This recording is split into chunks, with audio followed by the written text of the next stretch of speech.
Pinoy, henyo na! At syempre pa, hindi kompleto ang araw natin kung wala ang ating stewardess Saida. Aba.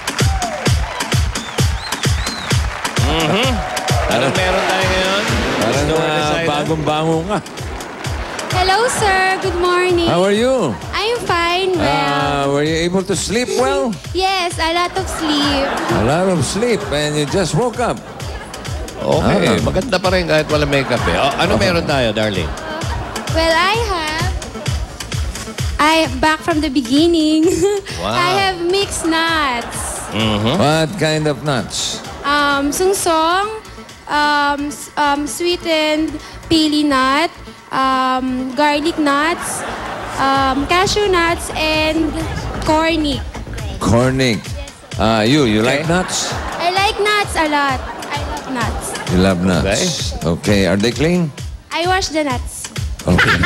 Yes. Okay. Thank you, Miss Saida. And of course, I would like to thank my jewelry courtesy of Maning Sungsong Jewelry Shop. Okay. Sa ngalan ng ating stewardess na walang makeup, mga kaibigan, babalik po ang 1 for all for one.